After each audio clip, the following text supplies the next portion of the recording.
Good afternoon, everybody. This is Jeff J. Brown, China Rising Radio Sinoland. And who is this with you today? Why, this is none other than the President of China, Xi Jinping. And I'll show you that I got this. Unfortunately, I can't zoom my camera out any further. I got this T-shirt in Shenzhen in Hubei province, the hometown of where Mao Zedong grew up. And I wrote a really good little short travel piece about it. If you want to Google or search on my website, Shao, Shao, Shan. Anyway, I just love that I got it at one of the museums or something, and it shows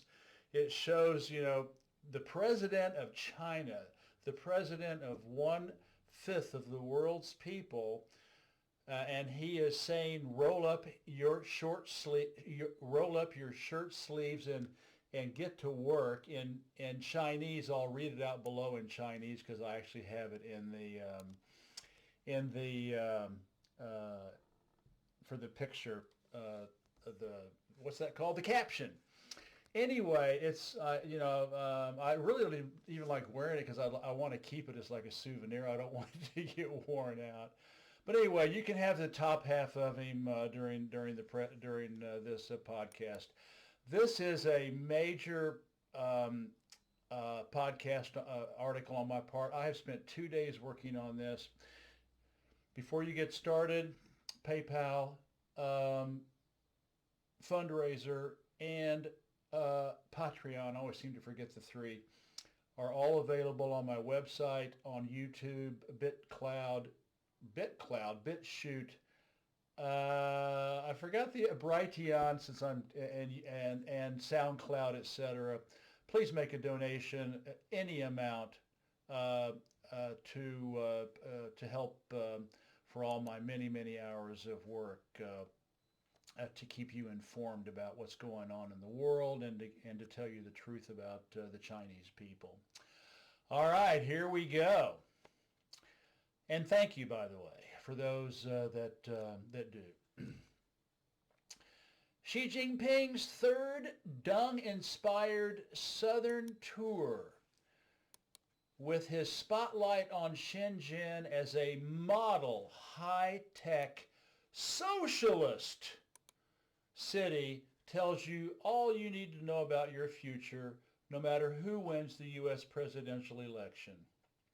Pictured above, and there's tons of links in this thing, so you try to get to the China Rising Radio Sinoland main article page for this. Pictured above, Chinese President Xi Jinping is fond of giving inspiring policy speeches in front of crowds of people. These, of course, get picked up and blasted all over the national media to keep the citizenry on message. Here he is in Chaozhou, near Shenzhen, during his latest, quote, Southern tour happening this week. He is also fond of telling crowds, Lūqǐ, xiùzi, Jiāyóugàn, which means roll up your shirt sleeves, get to work. You sure don't hear many Eurangloland leaders extorting their citizens to make sacrifices. It's more like shop and spend. And that, my friends, makes all the difference for your future, wherever you may be. Here we go. In the China Rising trilogy, see below, I wrote about Xi's symbolic Southern tour in 2012, right after he was elected General Secretary of the Communist Party of China, the CPC. He modeled it on Deng Xiaoping's famous, quote, kickstart the economy, end of quote, visit to the same places in 1992. In fact, it was Xi's father, Xi Jinping, who went to Shenzhen in 1978, 1979, and came up with the idea of making Shenzhen a special economic zone, commonly called SEZs, to emulate Hong Kong. He humbly gave the idea and credit to Deng, and the rest is living history. My wife and I lived in Shenzhen for 3 years, 2016, 2019. It's a dream city to be part of, and our quality of life was off the charts. Shenzhen's economy has grown from 270 million yuan, that's only $40 million, in 1980, to 2.7 trillion yuan, that's 404 billion US. What is that, a multiplier of 1,000 or 10,000? In 2019, now the fifth largest of any city in Asia.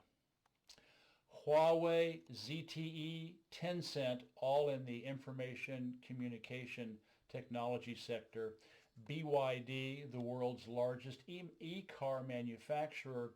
BGI, humongo in genetic technology, and many more that are ranked in the global 500 biggest companies are based in Shenzhen. I have reported extensively on Shenzhen and its world-beating corporations on my China Tech News Flash platform.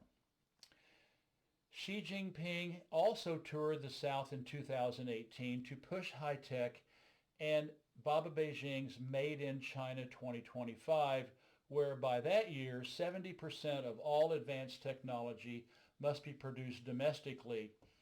These kinds of targeted tours have a rich history starting in the Mao era and frequently happen before important meetings to send a message and set the tone. Xi's trip this week comes just 2 weeks before the Communist Party plenum, where national leaders will approve the 14th five-year plan, which is the People's Economic and Social Roadmap for the next half decade. Here are a number of quotes Xi made during a speech in Shenzhen this week and at a nearby tech factory. The 50-minute talk was in front of 800 officials and leading entrepreneurs from the mainland, Hong Kong, and Macau to celebrate Shenzhen's 40th anniversary as China's first SEZ. Of course, it and its contents will be blasted all over the national media.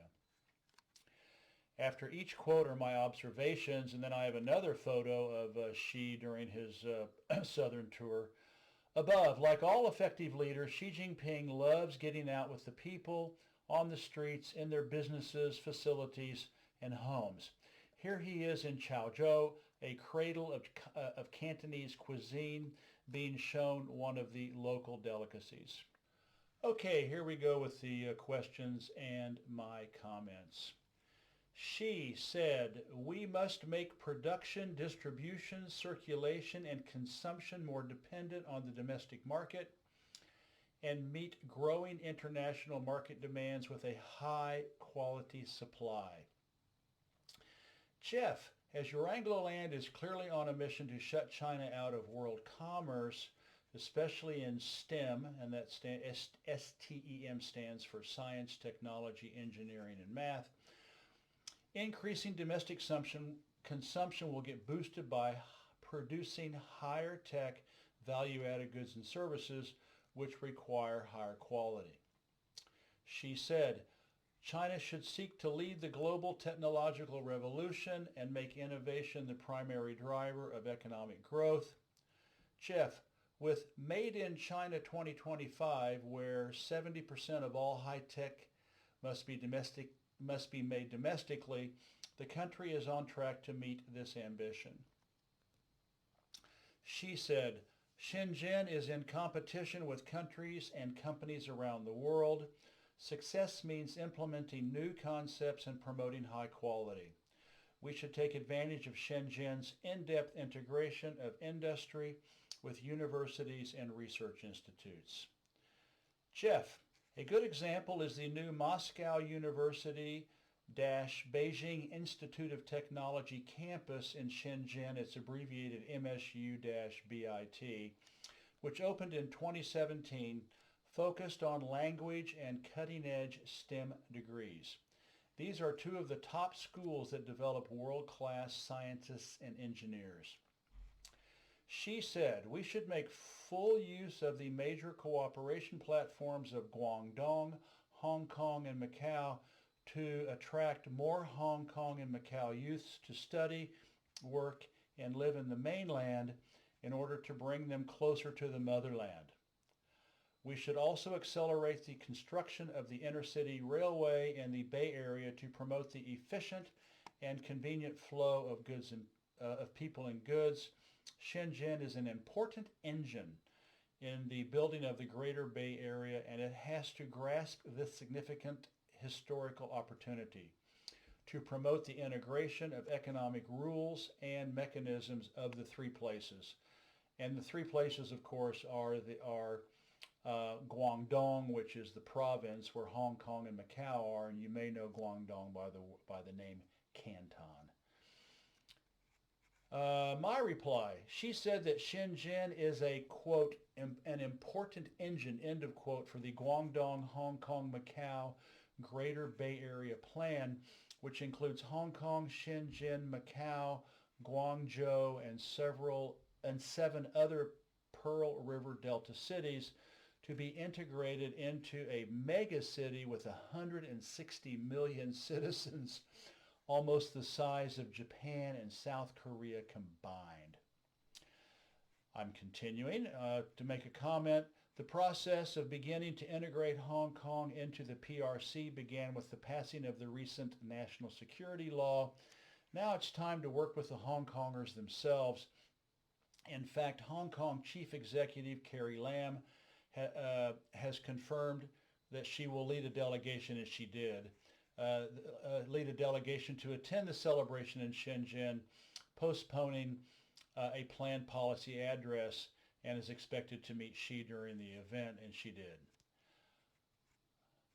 Shenzhen is a global development miracle that the Chinese people have created together.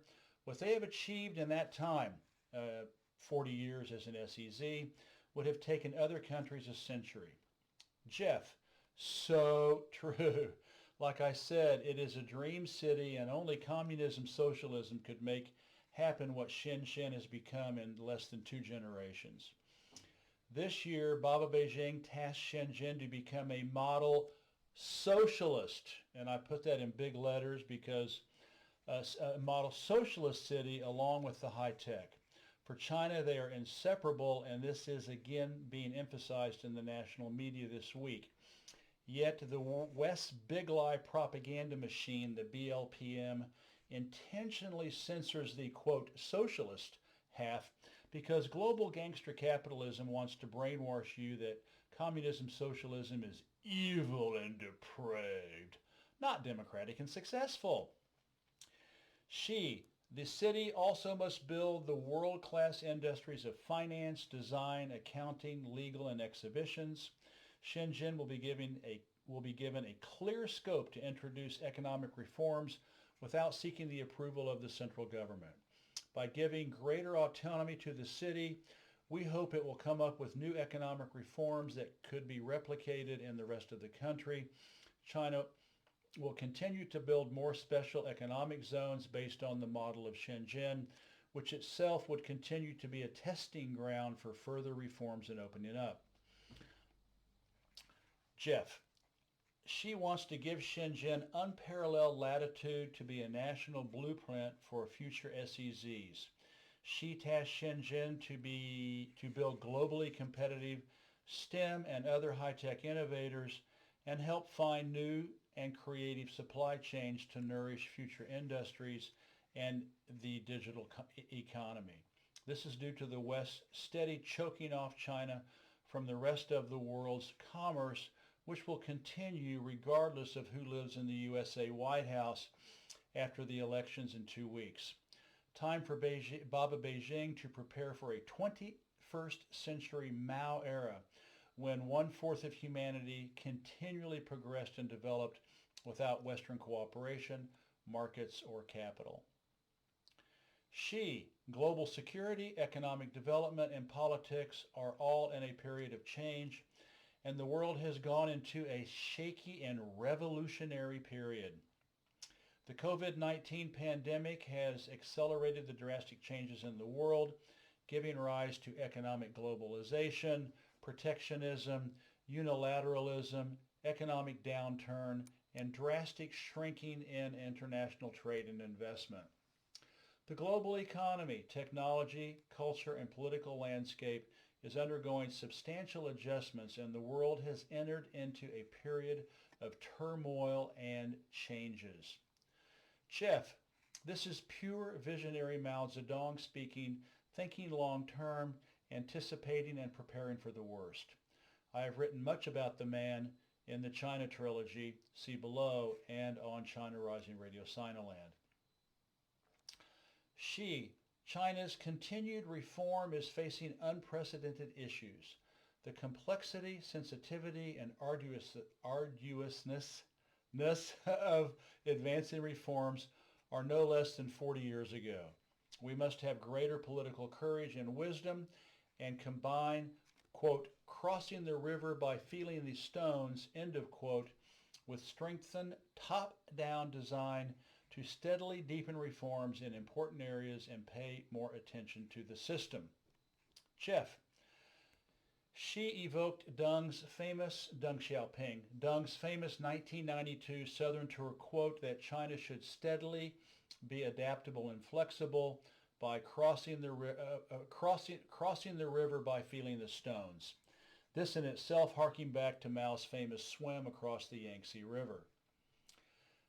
Xi said, quote, top-down design, end of quote, is a reminder that when the going gets rough, the Chinese need the wisdom, experience, and guiding hand of the CPC to keep the country safe and free from Western sabotage and color revolutions. Xi, the world economy is facing many complex challenges. We must not be intimidated by headwinds and undertow. We must stand on the right side of history to unswervingly expand opening up, to promote an open world economy, and promote the building of a community with a shared future for humanity. Jeff, headwinds and undertow?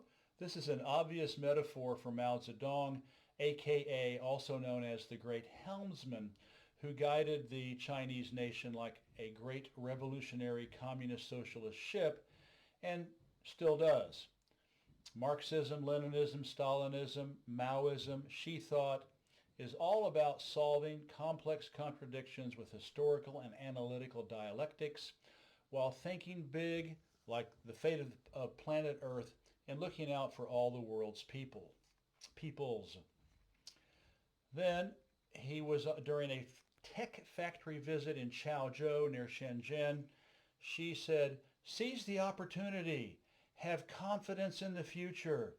We are on the cusp of unprecedented changes in this century, and we must take a path towards self-reliance. And this means we must become independent in our innovation drive. I urge you all to appreciate the strategic intent of the central government and pick your position correctly so you can make your contribution as we build our country into a strong, prosperous, and modernized country. Jeff, Xi visiting a factory again harks back to Deng's celebrated 1992 Southern Tour.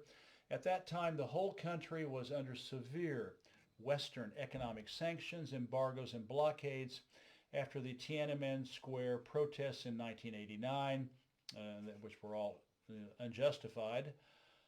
Again, Xi talked about the self-reliance of Made in China 2025. He inspired his citizens to rise to their patriotic duty and defend the motherland. Strategic intent of the central government and pick your position correctly? Again, that's Mao.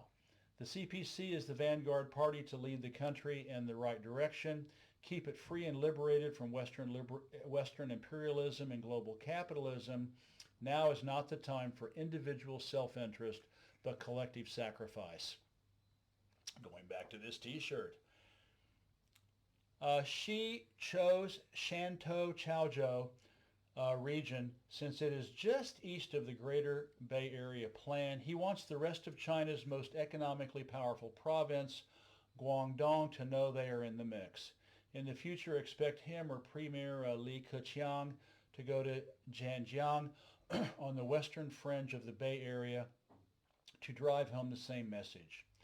My wife and I have been to both of these areas, and they are very beautiful with wonderful ancient Chinese history, Cantonese culture, and cuisine. She said, when we celebrate the 100th anniversary of the founding of the People's Republic in 2049, we will have built China into a much stronger and more beautiful country.